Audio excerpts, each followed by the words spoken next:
Saludos a todos, amigos. Hoy me gustaría hablar sobre un tema sumamente importante que tiene que ver con el odio entre los ucranianos, un odio que está creciendo, un odio que se alimenta constantemente, un odio que al final de cuentas nos va a jugar una mala pasada. Con todos los ucranianos, sin importar dónde vivan, ya sea en Ucrania o en el extranjero, sin importar el idioma que hablen, a qué iglesia asistan o en qué ciudad vivan.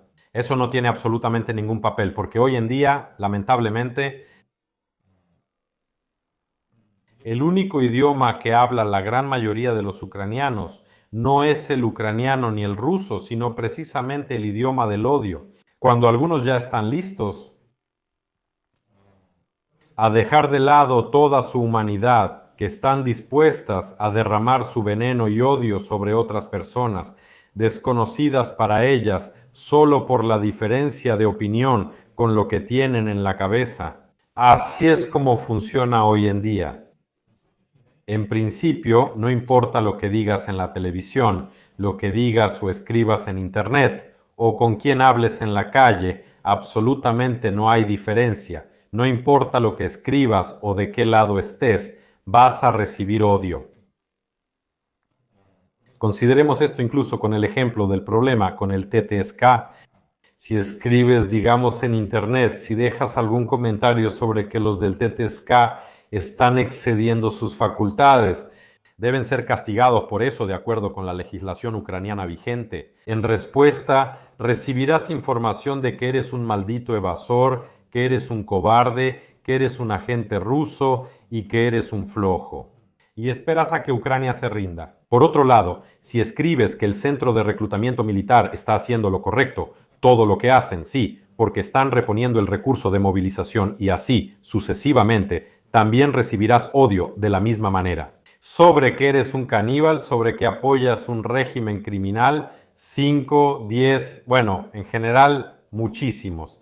Aquí lo que se puede decir es en un solo ejemplo. Así que al final resulta que en principio, no importa qué opinión expreses, vas a recibir una respuesta sumamente dura por cualquier cosa que hayas escrito.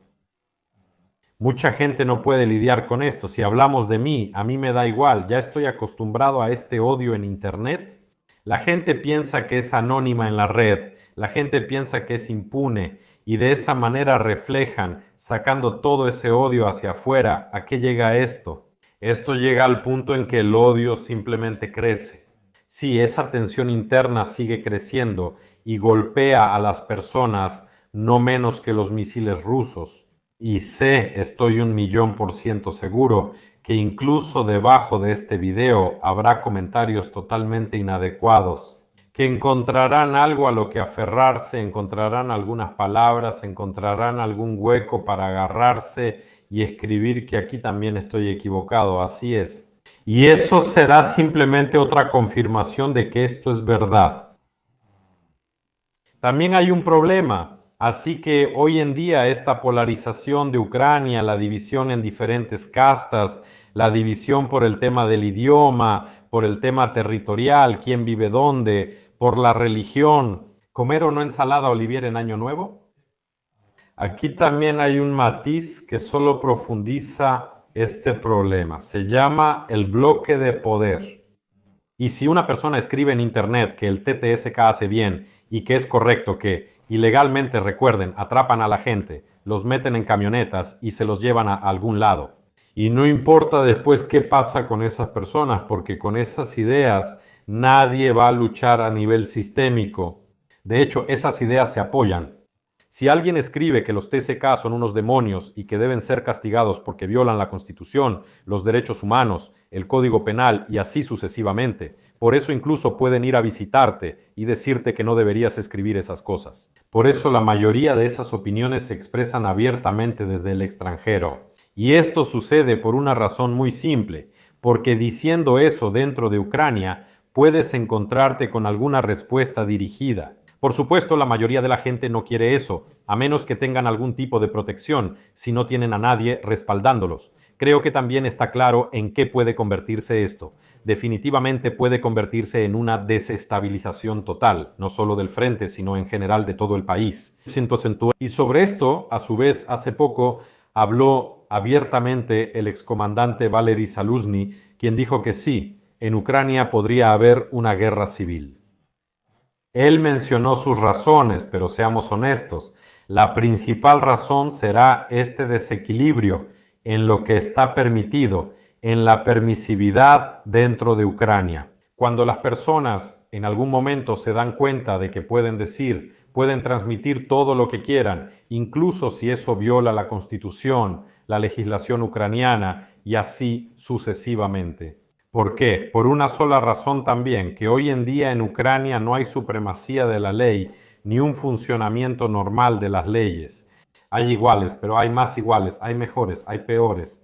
Hay quienes son enviados al frente y hay quienes se van libremente a Bukovel y dicen que todo está bien en su vida. Aquí en realidad se puede hablar mucho sobre esto. La pregunta es una, ¿cómo luchar contra esto? ¿Cómo solucionarlo? En mi opinión personal, la única opción para resolver este problema es eliminar esta polarización de la sociedad, la división de la sociedad. Se necesita un diálogo directo, honesto y concreto de parte de Zelensky, de nuestro gobierno, de Sveredenko, de nuestros ministros, de los diputados, porque hoy en día el tema de este odio y división simplemente se está ignorando. Cuando escuchamos el mensaje de Año Nuevo de Zelensky, oímos que hay que unirse, que todo debe estar bien, que todos deben estar unidos, ser fuertes y así sucesivamente. Pero al mismo tiempo él no toma partido, no habla de este conflicto, simplemente dice que hay que unirnos. ¿Qué se supone que significa eso? Eso no significa nada, porque él entiende que si dice, aunque sea una palabra sobre un lado o el otro que están equivocados, de inmediato lo van a atrapar. Odio. Va a Svibik. ¿Por qué? Porque es conveniente cuando de un lado hay civiles, del otro lado hay militares, siempre los están enfrentando, o hay personas que hablan ucraniano, hay personas que hablan ruso, los enfrentan entre sí. ¿Quién vive en el oeste? ¿Quién tiene luz o no? ¿Quién está en el extranjero o en Ucrania? ¿Quién fue al frente o no?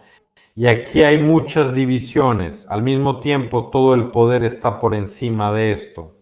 Y en cuanto cualquier diputado, bloguero, ministro, etcétera, empieza a hablar sobre los problemas entre las diferentes, digamos, partes, a esa persona de inmediato la convierten en un marginado, empiezan a burlarse de él, a tirarle odio y básicamente echan toda su carrera política por el inodoro. Al mismo tiempo la situación solo empeora. Y si de verdad el destino de Ucrania fuera importante para nuestro gobierno actual, no solo en palabras, sino en hechos, entonces ellos asumirían esa responsabilidad. Ellos trabajarían con ese odio. Gracias por ver.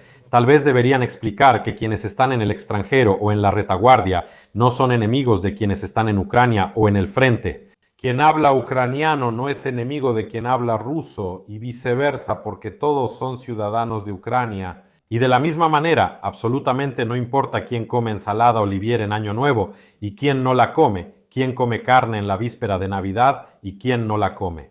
Así es la tradición ucraniana, eso es todo. Mientras siga ocurriendo esta polarización por cualquier motivo, mientras esta pelea continúe y mientras esta pelea sea reforzada y alimentada por el silencio total del gobierno, esto seguirá ocurriendo. Y esto definitivamente resultará en consecuencias muy malas para todos los ucranianos, sin importar el motivo. Y no importa dónde se encuentre esa persona ni de qué lado esté en todos estos enfrentamientos. Eso no tiene absolutamente ningún papel, porque puede suceder lo peor, y lo peor sería una división militar de Ucrania, alguna guerra civil, alguna fragmentación y cosas así.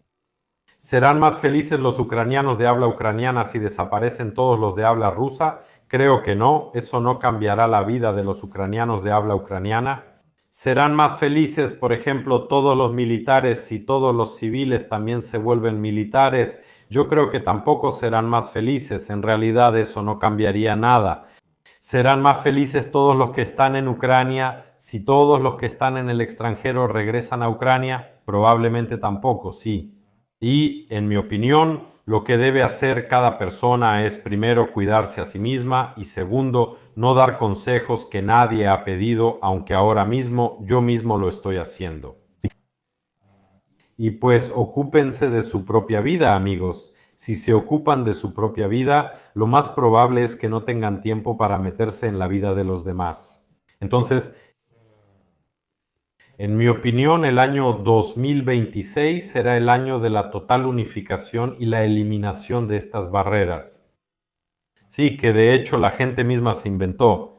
Y los telemaratones, toda esta historia sobre el silencio, todo eso lo alimenta y lo provoca, incluso se podría decir así. Me gustaría mucho que el año 2026 fuera el año de la verdadera unidad, no de la unidad en los mensajes nocturnos, no de la unidad en el telemaratón, no de la unidad falsa como la que hay, sino de la verdadera unidad. Cuando la gente se ocupa de su propia vida. Cuando las personas no empiezan a odiar a otras solo porque tienen una opinión diferente a la suya. Cuando las personas probablemente se vuelvan más tolerantes, cuando la gente entienda que un ucraniano no es enemigo de otro ucraniano. Si esto puede suceder, tal vez, si esto sucederá, todo depende de cada ucraniano individualmente. Pero en primer lugar, esto depende de nuestros líderes que ahora están en el poder y que tienen muchos más recursos. Alimentar algo bueno, alimentar la unidad y no solo hablar de ello con palabras, sino en la práctica simplemente ignorarlo. Entendiendo que la situación solo empeora, ¿qué piensan al respecto? Escriban en los comentarios, será muy interesante escuchar y leer su opinión, amigos. Les deseo a todos un buen día. Hasta pronto.